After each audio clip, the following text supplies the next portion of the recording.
இன்றைக்கி நம்ம இந்த வீடியோவில் எக்லெஸ் ப்ளம் கேக் எப்படி பண்ணுறதுன்னு பார்க்க போகிறோம். இந்த கேக் பார்த்திங்கன்னா நான் கம்ப்ளீட்டாக முட்டை எதுவுமே பயன்படுத்தாமல் எக்லெஸ் கேக்காகவே நான் பண்ணியிருக்கேன். அதே மாதிரி இந்த ப்ளம் கேக் பண்ணுறதுக்கு நான் ஓடிஜியோ ஓவனோ இல்லை கேக் மோல்டோ நான் எதுவுமே பயன்படுத்தவே இல்லை. இதை நான் டைரெக்டாக ஒரு சின்ன குக்கர்லேயே நான் பேக் பண்ணி எடுத்திருந்தேன். இப்போ இதை நம்ம எப்படி பண்ணுறதுன்னு பார்க்கலாம் வாங்க.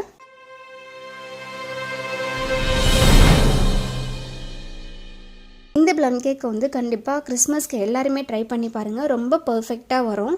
ப்ளம் கேக் அப்படின்னாலே நமக்கு நிறைய நட்ஸ் தேவைப்படும். நான் ஃபஸ்ட்டு பார்த்தீங்கன்னா பிஸ்தா எடுத்திருக்கேன்.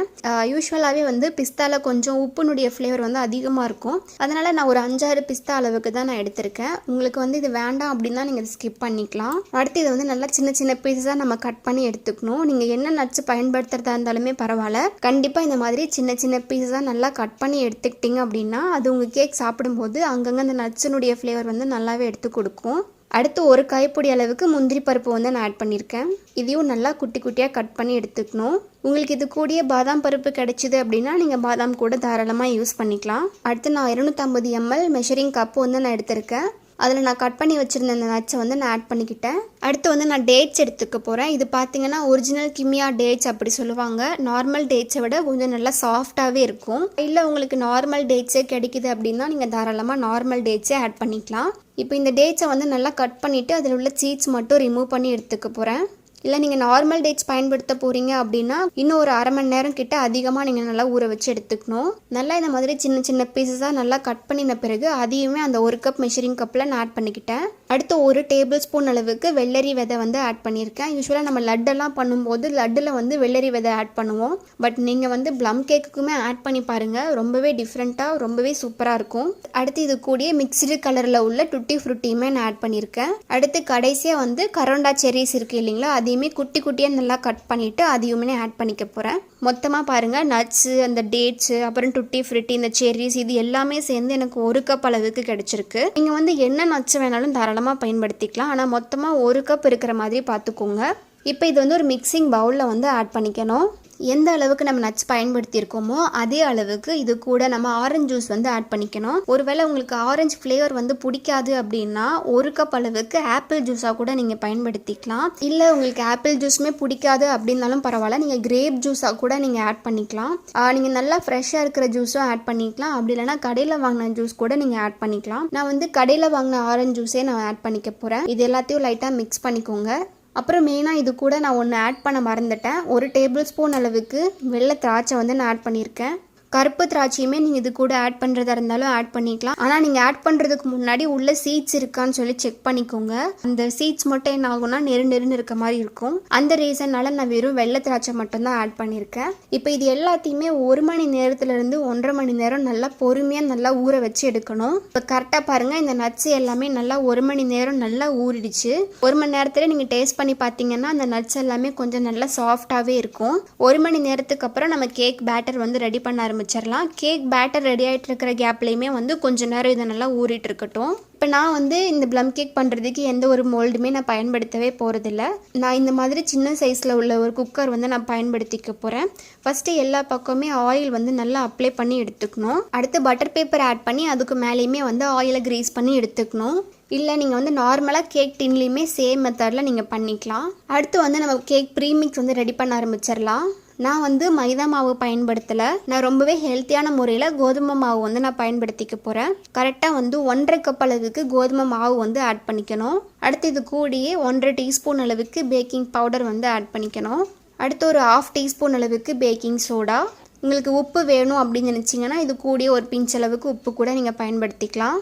அடுத்து 1/4 கப் அளவுக்கு பால் பவுடர் கட்டாயமாக ஆட் பண்ணணும். நான் எதுக்காக பால் பவுடர் ஆட் பண்ண சொல்கிறேன் அப்படின்னா ப்ளம் கேக்கில் நல்லா ஒரு மில்க் ஃப்ளேவர் இருந்துச்சு அப்படின்னா டேஸ்ட்டில் ரொம்பவே நல்லாயிருக்கும். அந்த ரீசன்னால நான் பால் பவுடர் ஆட் பண்ணியிருக்கேன். உங்களுக்கு பால் பவுடர் இல்லை அப்படின்னா நீங்கள் தாராளமாக ஸ்கிப் பண்ணிக்கலாம். இப்போ இதையும் நல்லா சளிச்சு எடுத்துக்கணும்.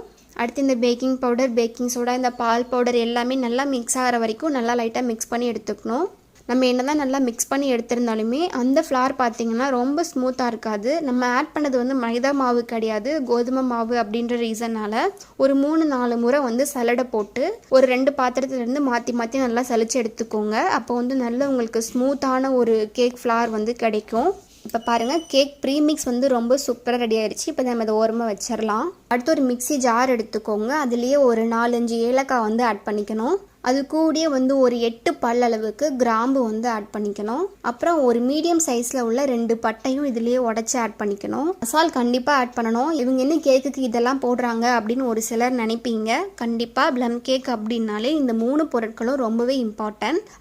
கண்டிப்பாக ஏலக்காய் ஆட் பண்ணணும், கிராம்பு ஆட் பண்ணணும், பட்டையும் 3மே ஆட் பண்ணணும். இப்போ இது எல்லாத்தையுமே நல்லா பவுடர் பண்ணி எடுத்துக்கோங்க. அடுத்து பார்த்தீங்கன்னா நான் வந்து கரும்பு சர்க்கரை வந்து நான் பயன்படுத்திக்க போகிறேன். ஒருவேளை உங்களுக்கு கரும்பு சர்க்கரை ஃப்ளேவர் பிடிக்காது, அது நீங்கள் சாப்பிடவே மாட்டீங்க அப்படின்னா நீங்கள் வந்து ஒயிட் சுகராகவே டைரெக்டாக நீங்கள் பயன்படுத்திக்கலாம். கரெக்டாக 3/4 கப் வரைக்கும் நான் ஆட் பண்ணியிருக்கேன். கரும்பு சர்க்கரைன்னு சொல்லுவாங்க, நாட்டு சர்க்கரைன்னு சொல்லுவாங்க. இந்த நாட்டு சர்க்கரை வந்து ரொம்ப ஈஸியாக நமக்கு வந்து சீக்கிரமாக வந்து கரையாது. எல்லாமே நல்லா பவுடர் ஆகணும் அப்படின்றதுனால நான் இதையும் சேர்த்து நல்லா அரைச்சி எடுத்துக்க போகிறேன். இப்போ பாருங்கள் நல்லா அரைப்பட்டு கிடச்சிருச்சு. அடுத்து ஒரு நல்ல ஒரு ட்ரையான ஒரு மிக்சிங் பவுல் எடுத்துக்கோங்க. அதுலேயே வந்து ரூம் டெம்பரேச்சர் தயிர் வந்து நான் 1/2 கப் அளவுக்கு ஆட் பண்ணியிருக்கேன். தயிரை மட்டும் நீங்கள் டேரெக்டாக ஃப்ரிட்ஜில் இருந்து எடுத்து ஆட் பண்ணக்கூடாது. நம்ம ஆட் பண்ணுற எல்லா பொருட்களுமே ரூம் டெம்பரேச்சரில் தான் இருக்கணும். அடுத்து இது கூட நம்ம அரைச்சி வச்சுருந்த சர்க்கரையும் இது கூட ஆட் பண்ணி நம்ம நல்லா மிக்ஸ் பண்ணி எடுக்க போகிறோம். அந்த சர்க்கரையும் தயிரும் நல்லா கரையிற அளவுக்கு நல்லா மிக்ஸ் பண்ணி எடுத்துக்கணும். ஸ்மூத்தாக அந்த சர்க்கரையும் தயிரும் நல்லா கரைஞ்சி வந்துருச்சு. இப்போ இதை வந்து ஒரு சலடை வச்சுக்கோங்க. நம்ம ரெடி பண்ணி வச்சுருந்த கேக் ப்ரீமிக்ஸை இது கூட ஆட் பண்ணி நம்ம நல்லா மிக்ஸ் பண்ணி எடுக்க போகிறோம். நம்ம இன்னும் நல்லா சலிச்சு எடுத்திருந்தாலுமே கடைசியாக ஒரு முறையும் சலடை வச்சு நல்லா அந்த மாவை ஆட் பண்ணிக்கிறது ரொம்பவே நல்லது. இப்போ இதையும் வந்து ஸ்பேச்சுலா யூஸ் பண்ணி லைட்டாக மிக்ஸ் பண்ணி எடுத்துக்கலாம். இப்போ பாருங்கள் நல்லா இந்த மாவு வந்து கெட்டியாக கிடச்சிருக்கு. பாருங்கள் லைட்டாக மிக்ஸ் பண்ணின பிறகு நம்ம நல்லா ஊற வச்சுருந்த நட்ஸை வந்து ஆட் பண்ணிக்கணும். அது கூடயே பார்த்திங்கன்னா 1 கப் அளவுக்கு ஜூஸ் நம்ம முன்னாடியே ஆட் பண்ணியிருக்கோம். அதனால் நம்ம இது கூட எக்ஸ்ட்ராவாக எந்த தண்ணியோ இல்லை பாலோ வந்து ஆட் பண்ணணும்னு சொல்லி அவசியம் இல்லை. இப்போ இந்த நட்ஸ் எல்லாம் ஆட் பண்ணின பிறகு அழகாக நம்ம மிக்ஸ் பண்ணி எடுக்க போகிறோம். அப்படியே கிராஜுவலாக மிக்ஸ் பண்ணுங்கள். கட் அண்ட் ஃபோல்ட் மெத்தட் கூட யூஸ் பண்ணிக்கோங்க. அப்படி இல்லைன்னா நீங்கள் விஸ்கி யூஸ் பண்ணி கூட நல்லா மிக்ஸ் பண்ணி எடுத்துக்கலாம். பாருங்கள் இந்த பேட்டர் நல்லா மிக்ஸ் ஆன பிறகு இது கூடயே 2 டேபிள் ஸ்பூன் அளவுக்கு ரீஃபைண்ட் ஆயில் வந்து நான் பயன்படுத்திக்க போகிறேன். அதையும் வந்து நல்லா லைட்டாக மிக்ஸ் பண்ணி எடுத்துக்கலாம். பாருங்கள் ப்ளம் கேக் பேட்டர் ரொம்ப சூப்பராக ரெடி ஆயிடுச்சு. இதை வந்து நான் வந்து குக்கரில் ஆட் பண்ணி பேக் பண்ணி எடுக்க போகிறேன். இதே மாதிரி பேட்டர் நீங்களும் ரெடி பண்ணிவிட்டு கேக் பேனில் கூட நீங்கள் நல்லா சூப்பராக பேக் பண்ணி எடுத்துக்கலாம். இப்போ பாருங்கள் பேட்டரை நல்லா ஆட் பண்ணிவிட்டு ஈக்குவல் பண்ணி நான் டேப் பண்ணி எடுத்துக்கிட்டேன். கடைசியாக இது கூட டுட்டி ஃப்ரூட்டியும் கரண்டா செர்ரிஸ் இருக்குது இல்லைங்களா, அந்த செர்ரிஸையும் நல்லா நான் மேலே தூவி விட போகிறேன். கடைசியாக வந்து நான் முந்திரி பருப்பு வச்சு டெக்கரேட் பண்ணி முடிச்சுக்க போகிறேன். எதுக்காக இந்த மாதிரி மேலே வந்து நட்ஸ் எல்லாம் போடணும் அப்படின்னா நல்லா அந்த ப்ளம் கேக் நல்லா வெந்து வரும்போது மேலே பார்க்குறதுக்கு ரொம்பவே நல்லா கலர்ஃபுல்லாக இருக்கும். இப்போ அவ்வளோதான். குக்கர்லேருந்து கேஸ்கெட் ரிமூவ் பண்ணிடுங்க. கேஸ்கெட் ரிமூவ் பண்ணிவிட்டு நார்மலாக குக்கரை மூடுற மாதிரி மூடி எடுத்துக்கணும். கேஸ்கெட் தயவு செஞ்சு போடாதீங்க, அது போடவும் கூடாது. அடுத்து வந்து அடுப்பை ஆன் பண்ணிவிட்டு நான் வந்து ஒரு தோசைக்கல் வந்து வச்சுக்க போகிறேன். இது வந்து நான் கேக் யூஸ்வலாக நான் பண்ணுறேன் அப்படின்னா இந்த தோசைக்கல் வந்து நான் பயன்படுத்திக்குவேன். இல்லை உங்களுக்கு நார்மலாக வீட்டில் என்ன தோசைக்கல் இருக்கோ அந்த தோசைக்கல் வந்து நீங்கள் பயன்படுத்திக்கலாம். தோசை கல் வச்சுட்டு அதுக்கு மேலே நம்ம குக்கரை வச்சு நம்ம பேக் பண்ணி எடுக்க போகிறோம். டைரெக்டாக வந்து நம்ம குக்கரை அப்படியே அடுப்பில் வச்சு நம்மளால் பேக் பண்ணி எடுக்க முடியாது, சீக்கிரமாக தீஞ்சு போயிடும். இது வந்து ஒரு தம் மெத்தட் தான். அந்த தோசைக்கல்லில் வந்து நல்லா ஹீட் ஏறி அந்த ஹீட் வந்து நல்லா குக்கருக்கு பாஸ் ஆகி அந்த குக்கரில் உள்ள ஹீட் வந்து நல்லா கேக்கை பேக் பண்ணி கொடுக்கும். கரெக்டாக நான் வந்து 40 நிமிஷம் போல் இதை பேக் பண்ணி எடுத்திருந்தேன். நீங்கள் இந்த கேக்கை வந்து ஓடிஜிலையோ இல்லை அவனில் பண்ண போகிறீங்கனாலுமே சேம் தான். 180 டிகிரிக்கு ஓடிஜியை முன்னாடியே ப்ரீஹீட் பண்ணி விட்டுக்கணும். அடுத்து 2 ராடியுமே ஆன் பண்ணிவிட்டு சேம் 30லேருந்து 40 நிமிஷம் வரைக்கும் நல்லா பேக் பண்ணி எடுத்திங்கன்னா உங்களுக்கு ரொம்ப சூப்பரான ப்ளம் கேக் வந்து கிடச்சிரும். கேக் வந்து நீங்கள் என்ன மாதிரி குக்கரில் பண்ண போகிறீங்க அப்படின்னா நீங்கள் ஒன்ஸ் பேக் ஆனதையுமே வந்து சூடாக இருந்தாலும் பரவாயில்ல, உடனே ரிமூவ் பண்ணிடுங்க. ஏன்னா ரொம்ப நேரம் வந்து குக்கரில் சூடாகவே இருக்கவே கூடாது. அதனால் நான் சீக்கிரமாகவே ரிமூவ் பண்ணியும் எடுத்துக்கிட்டேன். நான் கேக்கை டிமோல்ட் பண்ணிவிட்டு பட்டர் பேப்பர் எல்லாமே நான் ரிமூவ் பண்ணியும் எடுத்துக்கிட்டேன். அந்த கேக் பாருங்கள் பார்க்க எவ்வளோ சாஃப்டாக இருக்குதுன்னு சொல்லிட்டு. இந்த கேக் பார்த்தீங்கன்னா நான் கட் பண்ணி காமிக்க முடியாது. என்னோடய கிறிஸ்டியன் ஃப்ரெண்ட் ஒருத்தங்களுக்காக நான் இந்த கேக் வந்து செஞ்சு கொடுத்துருந்தேன்.